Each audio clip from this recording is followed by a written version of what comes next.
ನಮಸ್ಕಾರ.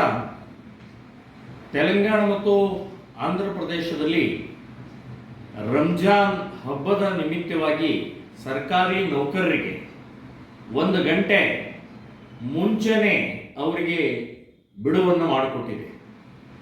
ಇದನ್ನು ಖಂಡಿಸ್ತಾ ಇದ್ದೀವಿ, ವಿರೋಧಿಸ್ತಾ ಇದ್ದೀವಿ. ಸೊ ಡಾಕ್ಟರ್ ಅಂಬೇಡ್ಕರ್ ಅವರು ಸಂವಿಧಾನದಲ್ಲಿ ಎಲ್ಲರಿಗೂ ಸಮಾನವಾದಂತಹ ಹಕ್ಕನ್ನು ಕೊಟ್ಟಿದ್ದಾರೆ. ಅದು ಯಾವುದೇ ಆಚರಣೆ ಇದ್ರೂ ಕೂಡ ಎಲ್ಲರಿಗೂ ಕೂಡ ಅವಕಾಶವನ್ನು ಮಾಡಿಕೊಡಬೇಕು ಅಂತೇಳಿ. ಅದಲ್ಲದೆ ಸೆಕ್ಯುಲರ್ ಅನ್ನುವಂತಹ ಶಬ್ದ, ಜಾತ್ಯತೀತ ಅನ್ನುವಂತಹ ಶಬ್ದದ ಹಿನ್ನೆಲೆಯಲ್ಲಿ ಒಂದು ಜಾತಿಯವರಿಗೆ, ಒಂದು ಧರ್ಮದವರಿಗೆ ಆಚರಣೆಗೆ ಅವಕಾಶ ಮಾಡಿಕೊಡುವಂಥದ್ದು ಇದು ಖಂಡನೀಯವಾದ, ಇದು ತಪ್ಪಿದು. ಹಾಗಾದರೆ ಹಿಂದೂಗಳಿಗೆ ಸಾಕಷ್ಟು ಈಗ ಶಿವರಾತ್ರಿ ಉಪವಾಸ ಇದೆ, ಆಷಾಢ ಏಕಾದಶಿ ಉಪವಾಸ ಇರುತ್ತೆ, ಹೀಗೆ ನಿರಂತರವಾಗಿ ಉಪವಾಸಗಳಿರ್ತವೆ. ಹಾಗಾದರೆ ಆ ಉಪವಾಸಕ್ಕೆ ನೀವು ಅವಕಾಶ ಮಾಡಿಕೊಡ್ತೀರಾ?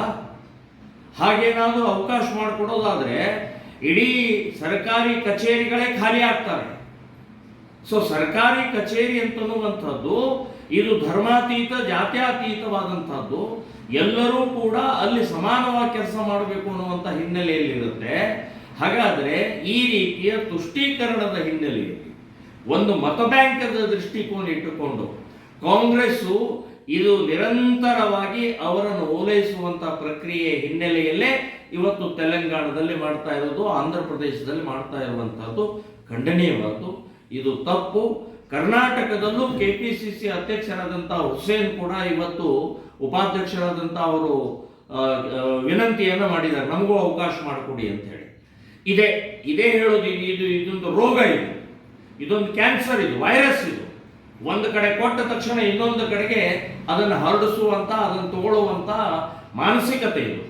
ಸೊ ಇವತ್ತು ಉಪವಾಸದ ಹಿನ್ನೆಲೆಯಲ್ಲಿ 1 ಗಂಟೆ ಕೇಳ್ತಾರೆ, ನಾಳೆ ಇನ್ನು ಶುಕ್ರವಾರ ಫುಲ್ ಡೇ ನಮಗೆ ನಮಾಜ್ಗೆ ಅವಕಾಶ ಮಾಡಿಕೊಡಿ ಅಂತ ಕೇಳ್ತಾರೆ.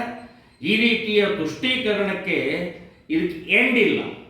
ಸೊ ಆ ಹಿನ್ನೆಲೆಯಲ್ಲಿ ಸರ್ಕಾರ ಬೇಜವಾಬ್ದಾರಿತನದಿಂದ ನಡ್ಕೊಳ್ಳದೆ, ಕರ್ನಾಟಕ ಸರ್ಕಾರ ಏನಾದರೂ ಈ ರೀತಿಯ ರಂಜಾನ್ ಹಿನ್ನೆಲೆಯಲ್ಲಿ 1 ಗಂಟೆ ಬಿಡುವು ಮಾಡಿಕೊಟ್ರೆ ಹಿಂದೂಗಳು ಕೂಡ ನಾವು ಬೇಡಿಕೆ ಇಡ್ತೀವಿ, ಅಷ್ಟೇ ಅಲ್ಲ ಇದರ ವಿರುದ್ಧ ಹೋರಾಟವನ್ನು ಮಾಡಬೇಕಾಗತ್ತೆ ಅಂತನ್ನುವಂಥದ್ದು ಎಚ್ಚರಿಕೆಯನ್ನು ನಾನು ಕೊಡ್ತೇನೆ.